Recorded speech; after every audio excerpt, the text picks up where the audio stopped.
자, 아우름 제4호 5일차 대표 유형 4번 보도록 합시다. 이제 증거 파트에서 어려운 이제 우리 전문 증거의 문제가 나오네요. 여러분 뭐 전문 증거야 우리가 공부가 조금 되어 있으면 뭐 금방 떠올려 볼 수는 있어요. 갑이 을한테 이야기한 거를 을이 병한테 다시 이야기하게 되면 갑은 병은 갑한테 직접 들은 게 아니고 을을 거쳐서 듣는 거기 때문에 이런 거를 우리가 뭐라 그래요? 이런 거를 우리가 전문이다라고 이야기를 하게 되죠.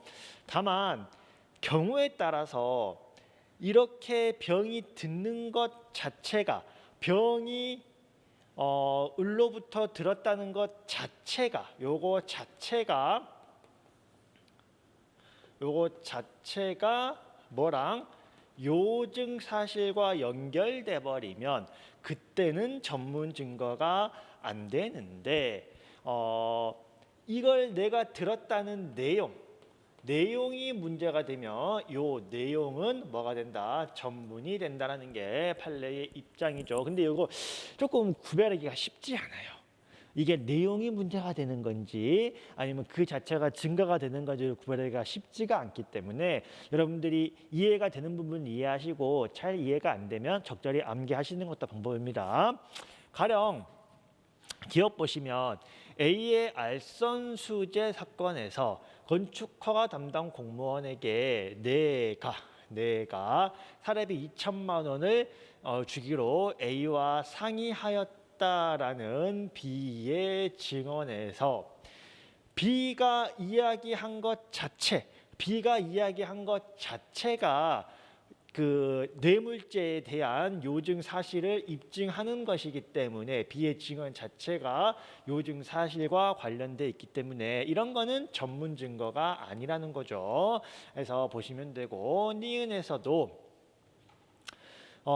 휴대전화기에 어떤 공포심을 유발하는 글을 반복적으로 보냈을 때 C의 휴대전화기에 저장된 내용 C의 휴대전화기, 그러니까 여러분 여기 보시면 결국 재판 때 이 병이 되는 건 기본적으로 누구예요? 판사님이 되겠죠.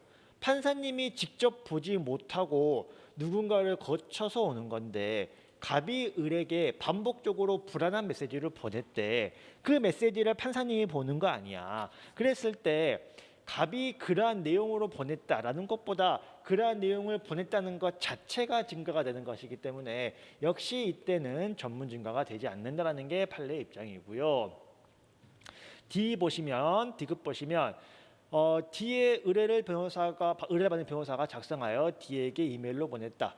변호사가 을에게 법률 의견서를 보냈을 때 이 법률 의견서는 갑이 을에게 보낸 거고 갑의 이야기를 을의 증거에 사용하는 것이고 이때는 이 의견서의 내용이 중요한 것이기 때문에 이럴 때는 전문에 해당한다는 게 판례 입장이고요. 리을 같은 경우에도 국가기밀을 탐지 수집했다라는 증거 자체가 을의 컴퓨터에 있을 때 간첩죄는 국가기밀을 탐지 수집하는 것 자체가 문제가 되는 거고 그럼 그 안에 그 안에 파일이 구체적으로 무엇이냐 이게 중요한 게 아니라 국가기밀과 관련된 파일을 수집했다는 것 자체가 문제가 되는 거죠. 그러니까 이거 자체가 증거가 되니까 이런 거는 전문이 되지 않고요. 자, 미음 F간 진술의 내용이 사실이 요증 사실인 경우 F의 진술을 내용으로 하는 것 아까 나온 것처럼 얘가 무슨 말을 했는지가 중요하면 그때는 전문이 된다. 근데 여러분 제가 설명이 하지만 처음 들을 때 뭐라는 건가 할 수도 있어요. 근데 좀 공부를 하다 보면은 이게 내용이 문제가 되는 건지 아니면 그러한 말을 했다는 것 자체가 문제가 되는 건지 그거에 따라서 전문이 갈리는 것이고 그러한 말을 했다는 것 자체가 요증 사실과 관련되면 전문이 안 되는 것이고 그래서 무슨 말을 했는데가 중요하면 전문이 된다는 거 기억하시면 되겠습니다. 그래서 해당하는 것은 디귿과 미음 3번이 되겠습니다.